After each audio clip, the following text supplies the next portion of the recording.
The smell of the power goat. He was an OIB, the man who told you what to do. But now he's an OI bitch, taken down by AI.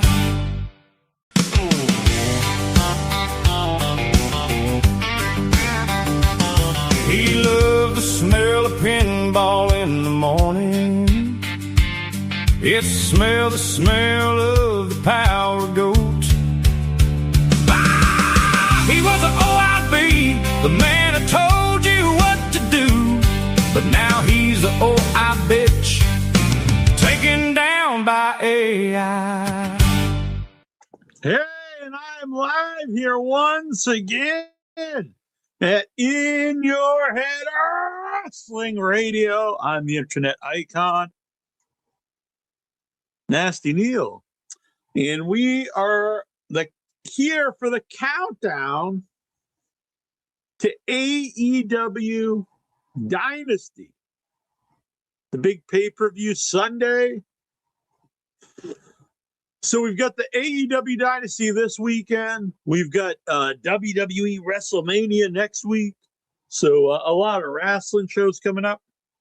And you know what? I'm looking forward to both, to be honest. Now, is the card knocking me out of the park for WrestleMania? Not really, but I don't watch WWE TV. So I'm not really burnt out on what's happening. And I haven't watched the WWE pay-per-view in a long time. And so I'm going to give in and get ESPN Plus for the month so I can watch WrestleMania. $30 to watch 2 nights of WrestleMania is not bad. I mean, I've watched WrestleMania since WrestleMania 2. I watched WrestleMania 1 after the fact on VHS tape, but I watched WrestleMania 2 live on pay-per-view. I know some people say it wasn't on pay-per-view, but it was. We bought it on pay-per-view as a kid. And all of them, last year was the first time I didn't watch a WrestleMania live, I believe. I did not watch night 2. I think I watched it No, I don't think I ever even watched night 2 last year. Maybe I should try to find it. But tonight was AEW Dynamite. Real quick to get this out of the way. We were going to have a regular Rod Price on this week.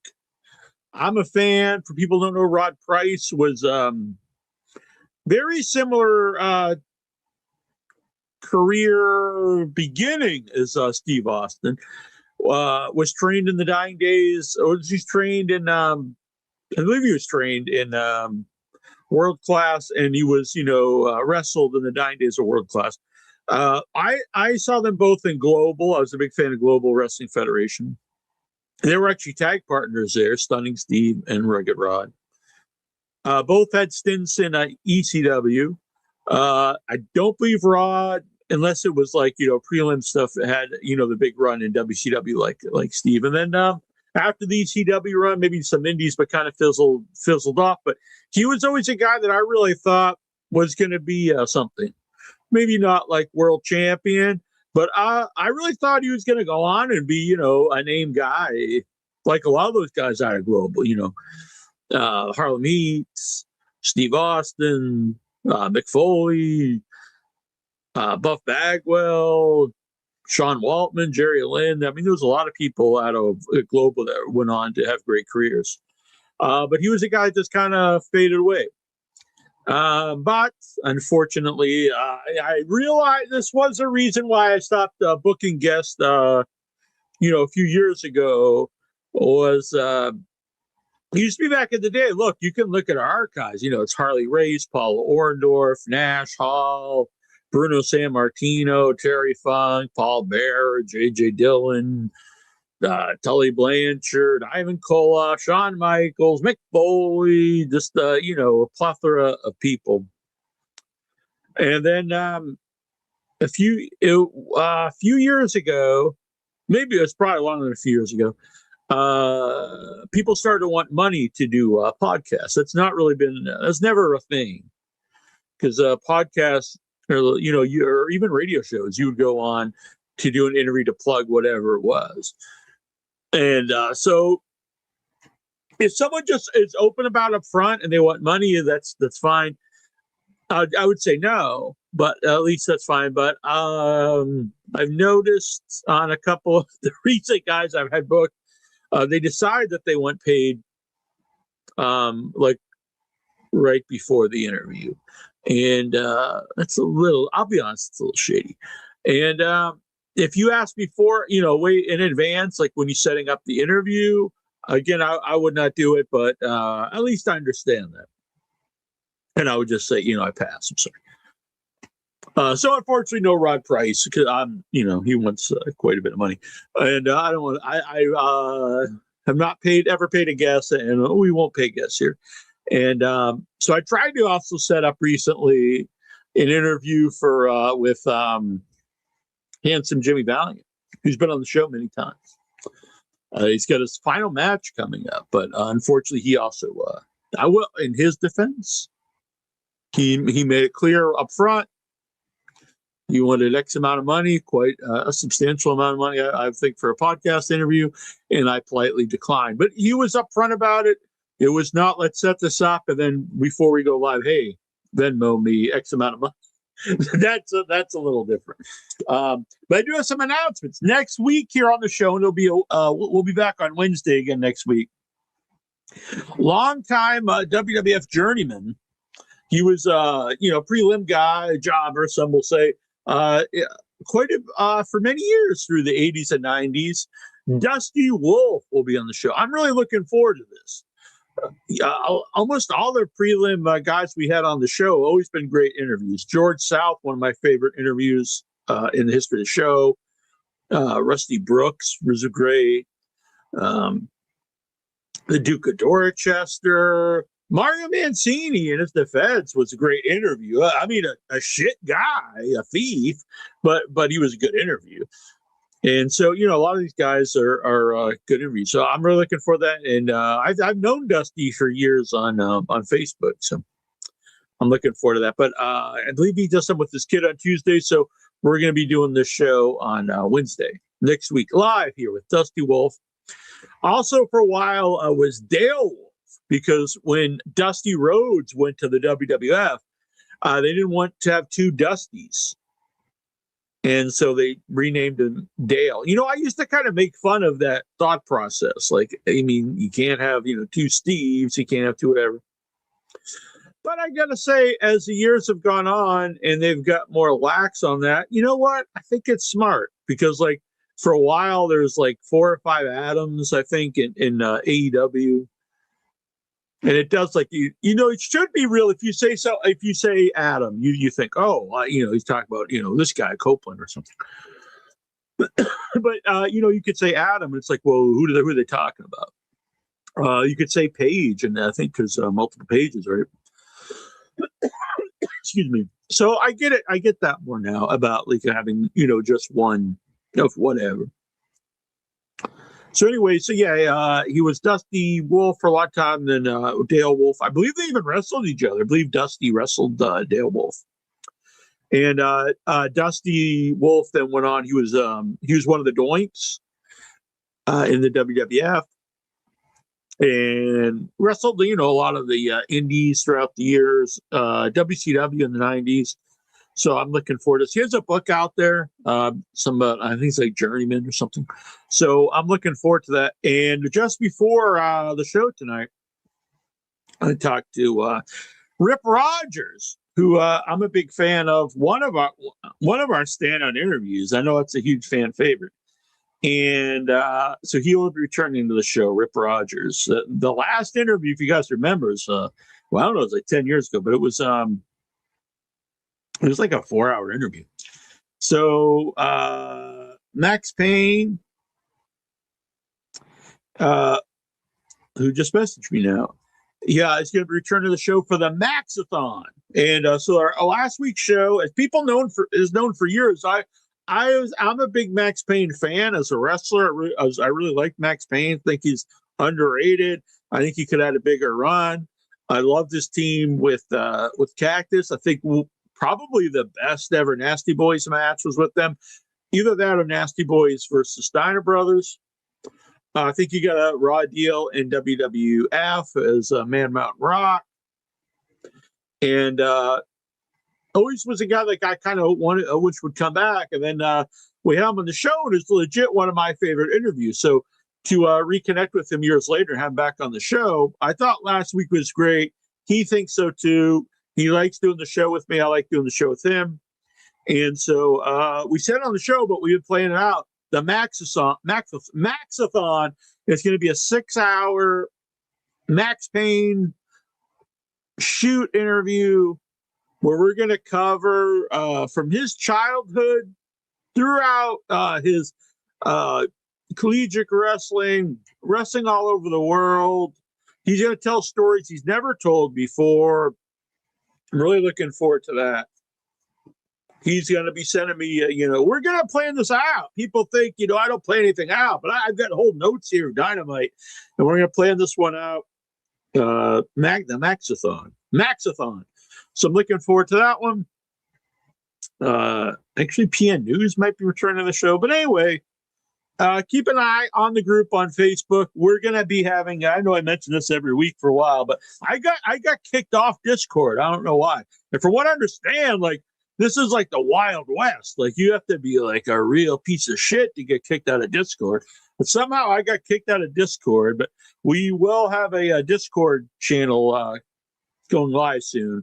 And it'll be an umbrella Discord for Without Your Head and In Your Head. But it'll have, separate things. So if you're into the horror stuff, if you're into the wrestling, or if you like both like me, you can jump around. It'll be fun. And, I was going to say Discord's safer than these other things, but I don't know if it is.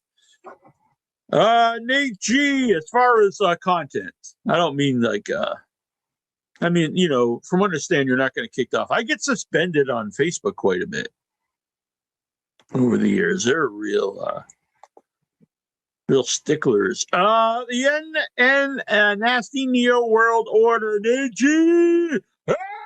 I need to make those shirts and hats, I think. The Nasty Neal World Order.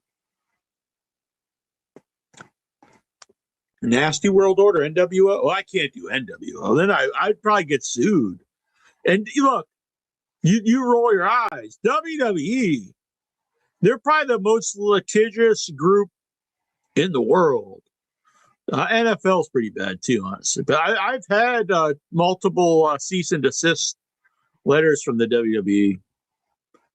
People they don't make fun, but very few, honestly, about the AI banners I've been doing. Most like them, honestly, but part of the reason, not only do I think it's a little different, look, I've been making banners for the podcast for over 20 years. I spent hours, probably if you add them all up, years of my life, or hours, weeks of my life, probably making graphics. So if I have a way to shave some hours off of that, I'm all for it. Another thing, a practical thing is WWE has said that they've owned, which technically they do, some different graphics I've used on banners. It's happened twice. Mo from Men on a Mission, they actually said that, that's why if you look back, Mo, and no offense to Mo, but of all the people, WWE's I had to put his real name and then I had to write formerly known as Mo. They're like, you can't put Mo. He's no longer Mo. It's like, what the fuck? And the other one is actually really, it was a good shot. You know what? I don't think this is even on YouTube, because I remember at the time they complained and I just took the whole thing down. I don't think it's ever been re-uploaded to YouTube. I should do that and just do a new graphic for it. But it was so we've had the Hurricane Helms on by himself, but this was a Hurricane Helms and Mighty Molly show when they were both on together. I had to find that. And WWE complained about the thumbnail because I used pictures of them from WWE. So, yeah. I mean, technically, that if you really read the rules, people can say they have ownership over like the thumbnails you use. It's just really pretty much no one is going to do that. So, practically using AI thumbnails avoids that. And then a lot of the older guys, it's very hard to find like high quality photos of that. I always had that issue doing the show, and finding like high quality photos of wrestlers from the set, even a lot of wrestlers from the 80s, or even kind of obscure guys from the 90s. It wasn't always easy finding photos of these people, especially if you're making banners. So anyway, let's talk about AI actually for a little bit. This is probably more suited for without your head, but there are people that are just completely anti-AI across the board. Like, this is, you're a piece of shit, you're a thief, you should be stricken from the world, you're destroying the oceans using AI. And then I know people, look, do I think you should write a whole script with AI?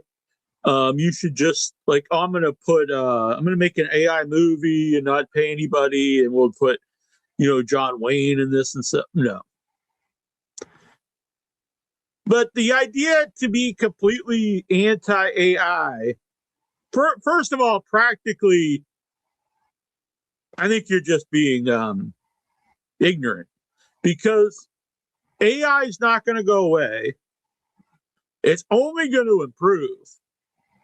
So in my opinion, if you're a creative person on any level, you should try to figure out how you can incorporate AI in whatever you're doing, or at least learn the basics of it. And so it's not going to go away. So this idea, like no one should use it.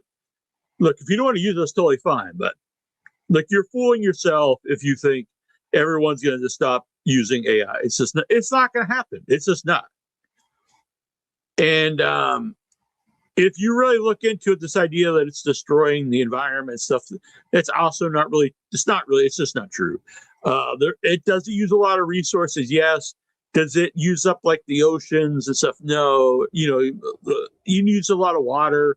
Look, any computer things use a lot of water to cool down all the.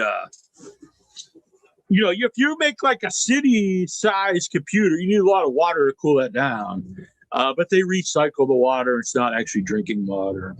So anyway, plus they're gonna build those anyway. You sitting on your computer and making a ChatGPT thumbnail is not going to destroy a river. In fact, it's not going to do anything, because the AI, the big factories are the ones that are using the resources. People they've told me you should just pay an artist to make your thumbnails. Again, I've made thumbnails for over 20 years. The idea that I'm gonna pay people, an artist, at least twice a week, maybe 5 times a week if I make shorts and clips, maybe more. Let's say on the average, I probably post 10 videos, sometimes a lot more than that, but I would say the average 5 videos to the 2 big shows. And then also I would need vertical ones for Instagram, and then I do shorts of the interviews, and sometimes I do clips. The thought that I would go and pay an artist to make me these multiple thumbnails. I need 1920 by 1080 thumbnail for YouTube, horizontal. Then also make me a 1080 by 1920 vertical one for Instagram, and then make me a square one for the Spotify thumbnail. Then make me a round one for Facebook. The idea that I'm going to do that I'm going to pay like thousands of dollars, at least hundreds of dollars a week for thumbnails. You're kidding yourself. I mean, no normal person's going to do that. Maybe Joe Rogan can do that, but a normal podcaster is not going to do that. They might pay to make the logo, and that's understandable, and I get it. But the idea that someone is going to pay for every thumbnail to make, I mean, that's just asinine. And like I said, it's not going to go away. So that's my 2 cents. Now, is there all nothing but positives about it? No. But forget AI. Let's get into Dynamite. Dynamite. Yeah, I think they're funny too. I've enjoyed the AI stuff on the show. To be honest, I enjoyed the AI segment. I'd completely bring it back out there. Brian Matthew Clutter, Jonathan Jackson. You guys want to make the AI videos? Mike Bessler. You know, you can include or not include whoever you want. It's fine. I'm freezing up a little bit, so I think I'm still live. But Nate G also says, I think it's even good for small stuff like the Celebrity Bachelor John video. It's impractical to do stuff like that with real actors. Yeah, I agree. And you can see you can see what's better and what's worse. We've all seen stuff that's, AI. The idea that everything AI is AI slop, I think, is silly. But we've all seen stuff where it's like, oh, well, that's clearly AI and it's crap. The more I've used it, the more I realize it is a tool. For me personally, I try to use it to create small things to include in banners. It doesn't really matter. And then we've seen like quality stuff that's made with AI, like Nate G saying here, which he is saying like the for my non-Dabbleverse friends. I'm getting something's popping up on my screen here. I'm sorry.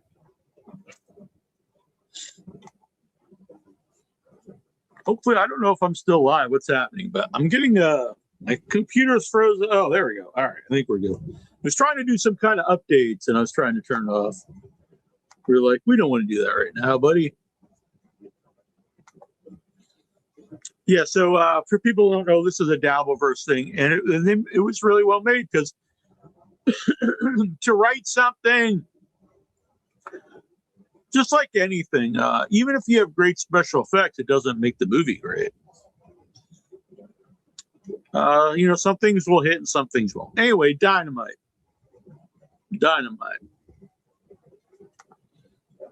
So we open with Will Ospreay arriving at the arena, and he gets jumped by the Death Riders in the parking lot. So, I was just kind of, sitting in to see what's going on in the show.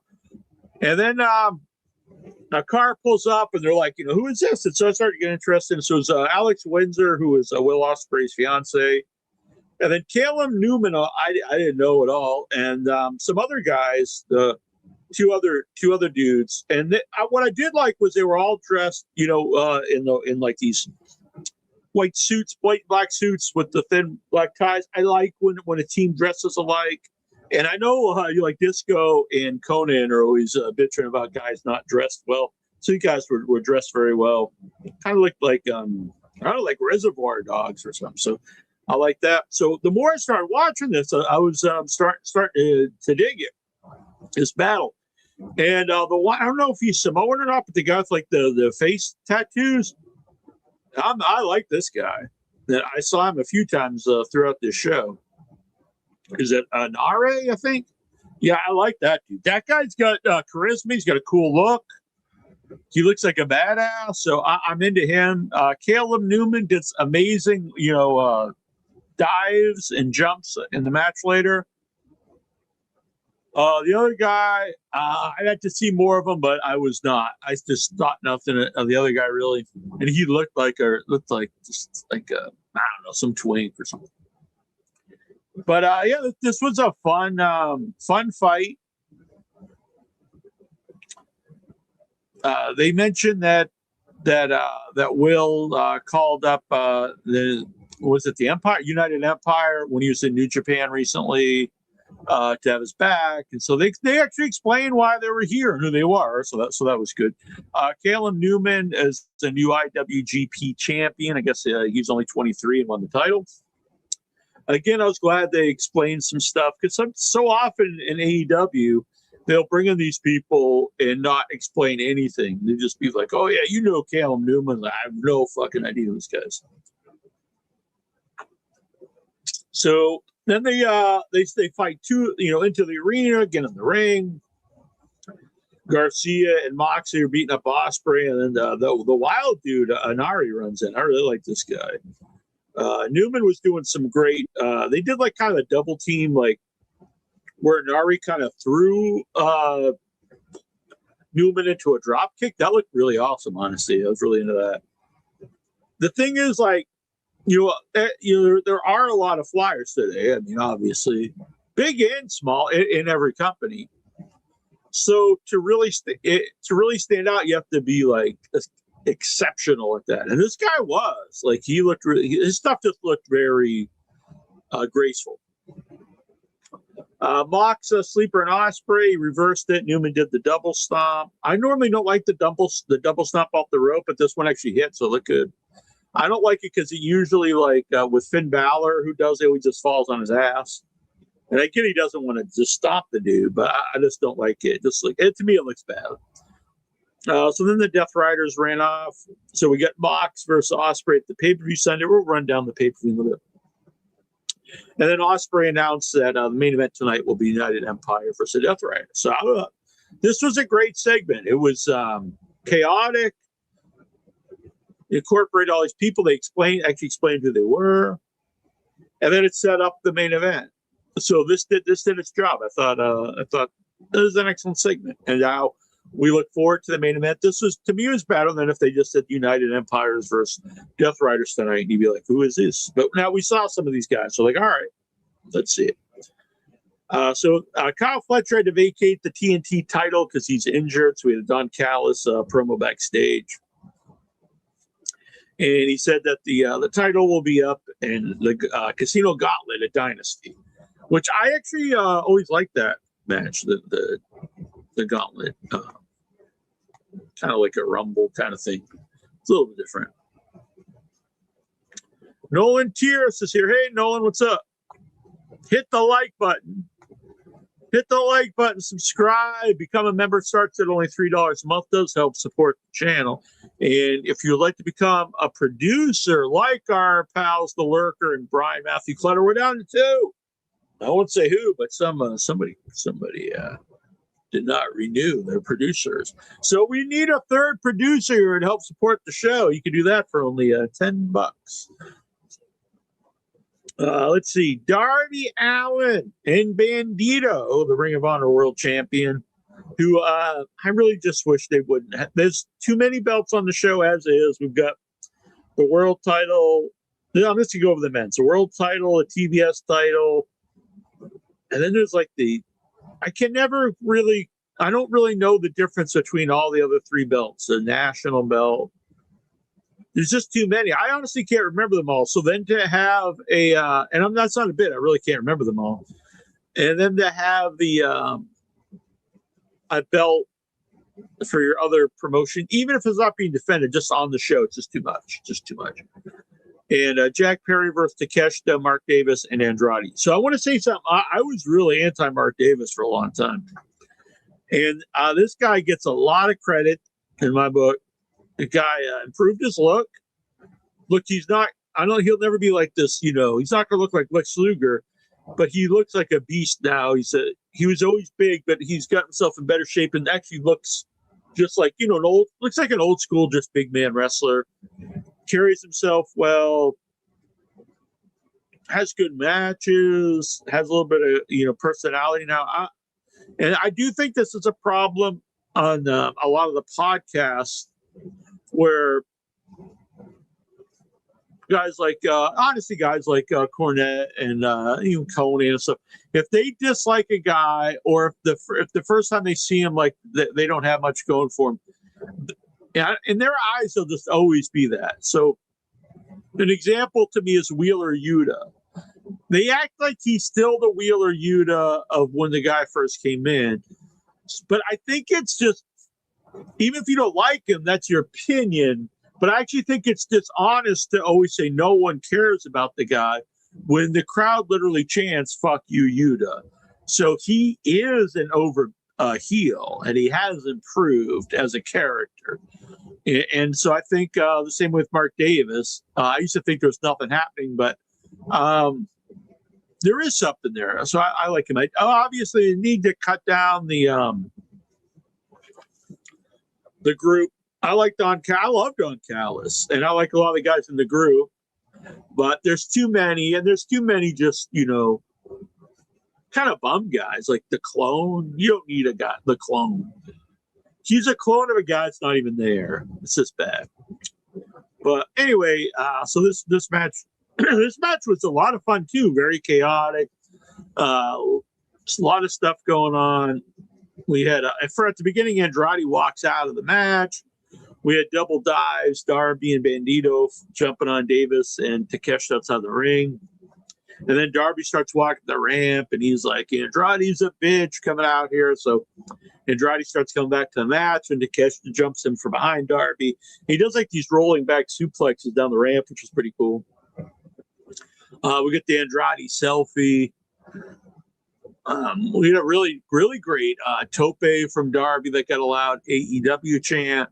Another guy, when I talk about it, a lot of people do dives, and I was saying the other guys was graceful. I think Darby's the best where it looks like he's really throwing himself into his dives. Like he's really going all out, which works in two ways. First of all, he's a small guy.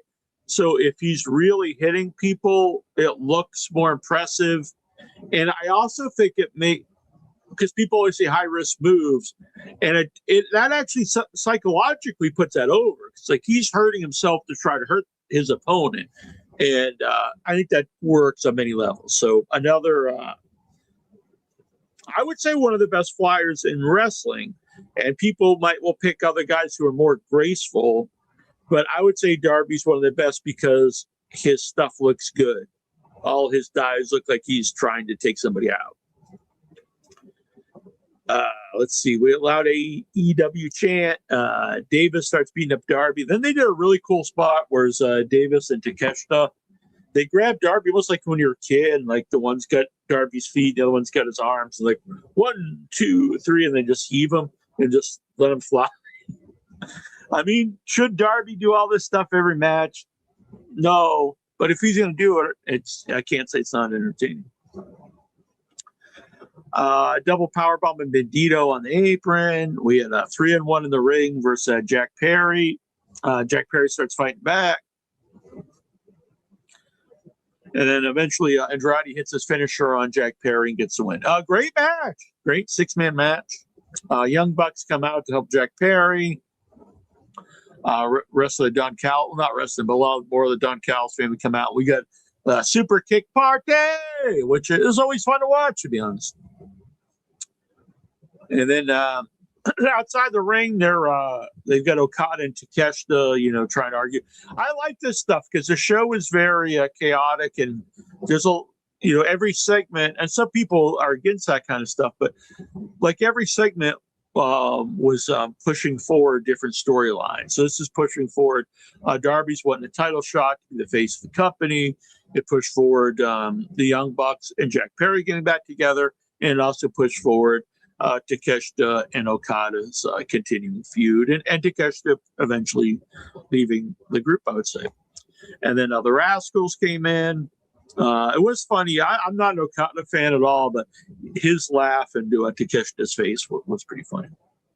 There was like a weird promo in the back about with the doctor about something or other. All right. So the next match, look, I'm not Jim Cornette. I love, I think, a lot of I think you're fooling yourself if you say today, it's, the ladies, the girls, and like Rhea Ripley's as big of a star as anybody, and so aren't a lot of the women.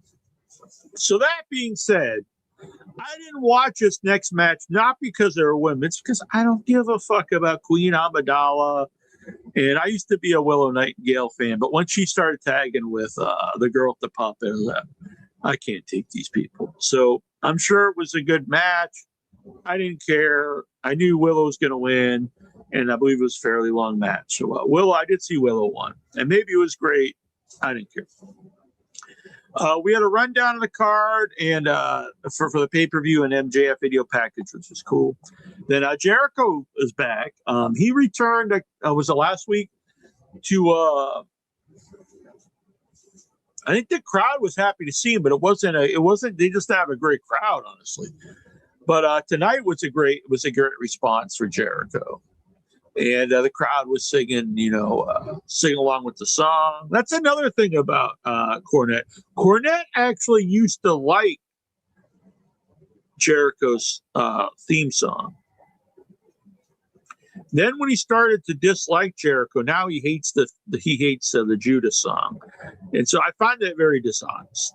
And even on a thumbnail recently, they had it seem like the crowd hates that song. And I mean, you're just lying at that point. You're just lying. They love the song. They sing along.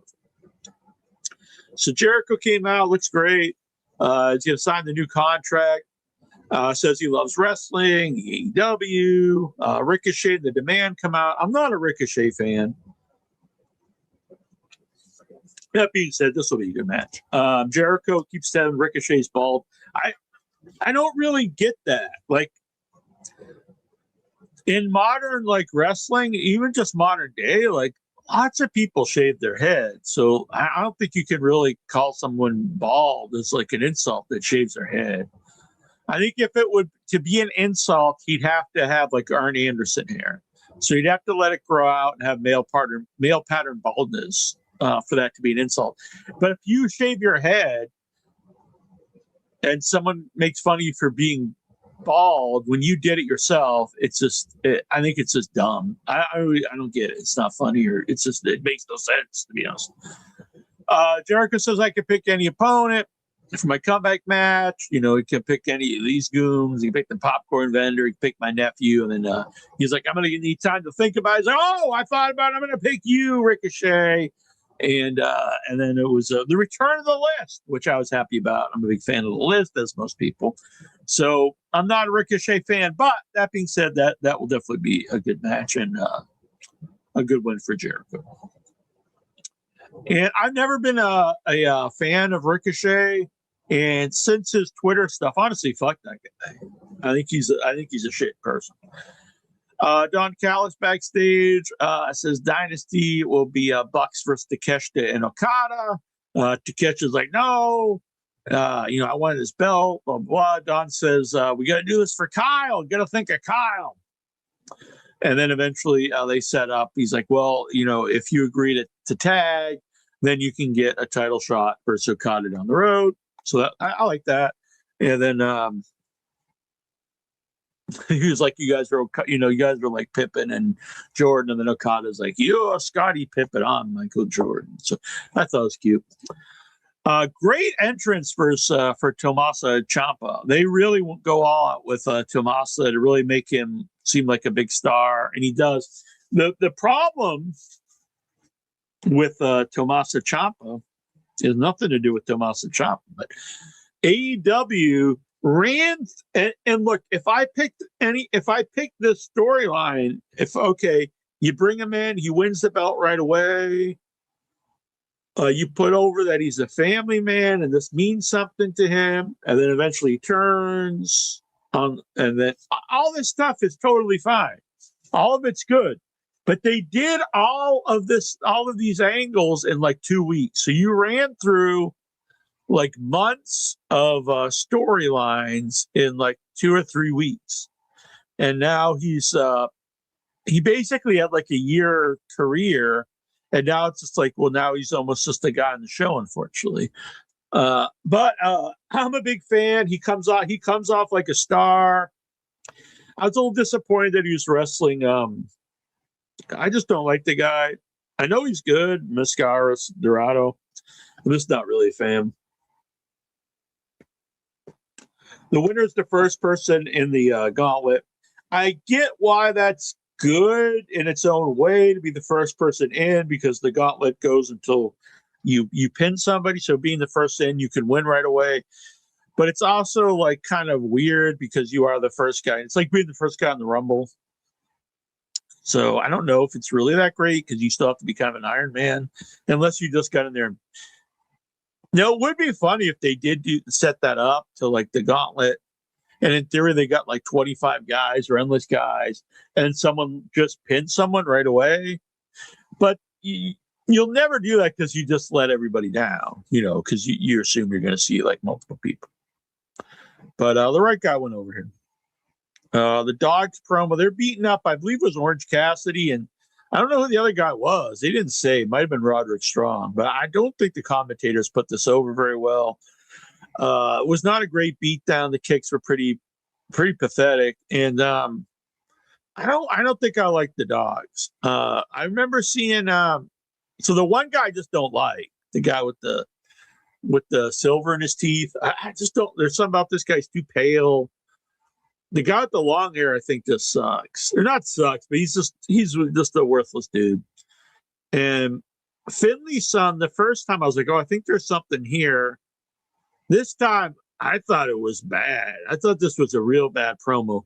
They were like, they sounded like little kids trying to play like they were wrestlers. He's like, we're coming for your bodies and your gold.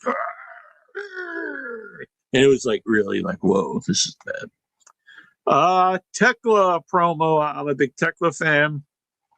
And then we had Cope and Christian. And I was against putting these two back together because Christian reinvented himself in my opinion, his best run of his career. And I thought it was a step back if you just did Edge and Christian. But they don't think AEW gets enough credit for this. They did something very smart. See, they've combined the nostalgia of the Edge and Christian final run with the current characters. So you didn't sacrifice Christian Cage's reinvention of himself. He is still that Christian. He is the modern Christian with the modern Cope. And that seems kind of like basic, I guess, but it's never really been done before, and I thought it was kind of brilliant.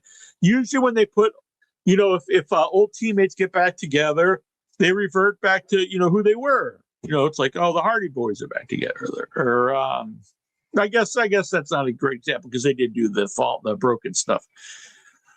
Even Jurassic Express, when they get back together, it's like they ignore, he's no longer Kill Switch. Jack Perry's no longer this evil guy. Now he's Jungle Boy again.